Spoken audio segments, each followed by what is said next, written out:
नाग पंचमी 2023 महत्व कथा व्रत पूजा विधि। नाग पंचमी का त्यौहार सावन में मनाया जाता है। श्रावण माह में शुक्ल पक्ष की पंचमी को नाग देवता की पूजा की जाती है, किंतु भारत के कुछ स्थानों पर नाग पंचमी श्रावण माह की कृष्ण पक्ष की पंचमी को भी मनाई जाती है। इस दिन नाग देवता के दर्शन करना शुभ माना जाता है।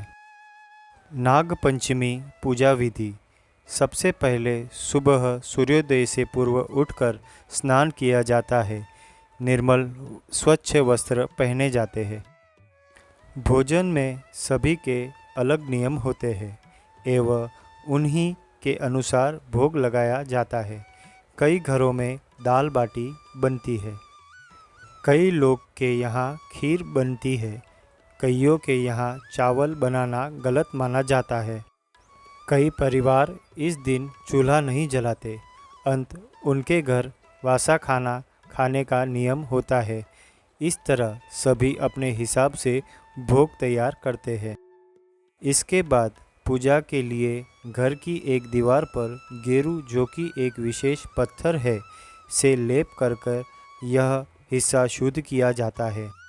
यह दीवार कई लोगों के घर की प्रवेश द्वार होती है, तो कई के रसोई घर की दीवार। इस छोटे से भाग पर कोयले एवं घी से बने काजल की तरह के लेप से एक चौकार डिब्बा बनाया जाता है। इस डिब्बे के अंदर छोटे छोटे सर्प बनाया जाता है। इस तरह की आकृति बनाकर उसकी पूजा की जाती है। इस पूजा के बाद घर में सपेरे को लाया जाता है, जिनके पास सर्प होता है, जिसके दांत नहीं होते।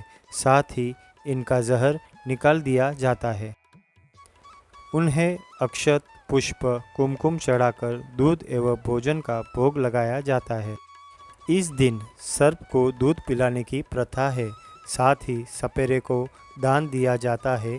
कई लोग इस दिन कीमत देकर सर्प को सपेरे के बंधन से मुक्त भी कराते हैं। इस दिन बाम्बी के भी दर्शन किए जाते हैं। बाम्बी सर्प के रहने का स्थान होता है, जो मिट्टी से बना होता है। उसमें छोटे छोटे छिद्र होते हैं। इस प्रकार नाग पंचमी की पूजा की जाती है। फिर सभी परिवारजनों के साथ मिलकर भोजन करते हैं। नाग पंचमी पौराणिक कथा। नगर का एक सेठ था, जिसके 4 पुत्र थे। सभी का विवाह हो चुका था। 3 पुत्र की पत्नियां का मायका बहुत संपन्न था। उसे धन धान की कोई कमी ना थी, लेकिन चौथी के परिवार में कोई नहीं था। उसका विवाह किसी रिश्तेदार ने किया था। अन्य 3 बहुएं अपने घरों से कई उपहार लाती थी और छोटी बहू को ताने मारती थी, लेकिन छोटी बहू स्वभाव से बहुत अच्छी थी। उस पर इन बातों का प्रभाव नहीं पड़ता था। एक दिन बड़ी बहू से सभी बहुओं को साथ चलकर कुछ पौधे लगाने को कहा गया। सभी साथ गई और बड़ी बहू ने खुरपी से खड्डा करने के लिए जैसे ही खुरपी को उठाया, उस वक्त वहाँ एक सर्प आ गया। उसने उसे मारने की सोची, लेकिन छोटी बहू ने उसे रोक दिया। कहा, दीदी, यह बेजुबान जानवर है, इसे ना मारे। अब सर्प की जान बच गई। कुछ वक्त बाद सर्प छोटी बहू के सपनों में आया और उसने उसे कहा, तुमने मेरी जान बचाई, इसलिए तुम जो चाहो मांग लो। तब छोटी बहू ने सर्प को उसका भाई बनने को कहा। सर्प ने छोटी बहू को अपनी बहन स्वीकार किया।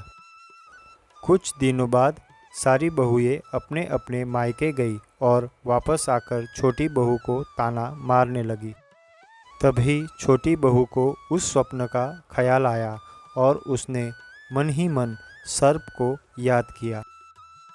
एक दिन वह सर्प मानव रूप धर के छोटी बहू के घर आया और उसने सभी को यकीन दिलाया कि वो छोटी बहू का दूर का भाई है और उसे अपने साथ मायके ले जाने आया। परिवार वालों ने उसे जाने दिया।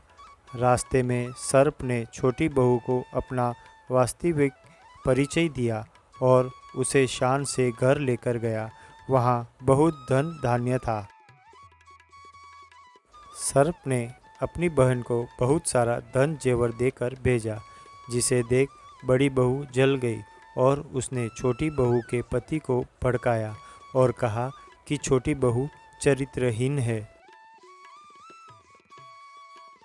इस पर पति ने छोटी बहू को घर से निकालने का निर्णय लिया। तब छोटी बहू ने अपने भाई सर्प को याद किया। सर्प उसी वक्त उसके घर आया और उसने सभी को कहा कि अगर किसी ने मेरी बहन पर आरोप लगाया तो सभी को डस लेगा। इससे वास्तविकता सामने आई और इस प्रकार भाई ने अपना फर्ज निभाया। तभी से सर्प की पूजा सावन की शुक्ल पंचमी के दिन की जाती है। लड़कियां सर्प को अपना भाई मानकर पूजा करती है। धन्य दान की पूर्ति हेतु भी सर्प की पूजा की जाती है। तो मित्रों, नाग पंचमी की ये पौराणिक और रोचक कथा आपको कैसी लगी, ये प्लीज़ कमेंट के द्वारा बताइए। आपके किसी भी प्रश्न एवं सुझाव का स्वागत है। कृपया शेयर और लाइक करें और मेरी श्याम वचन चैनल से जुड़े रहने के लिए प्लीज़ सब्सक्राइब करें। धन्यवाद।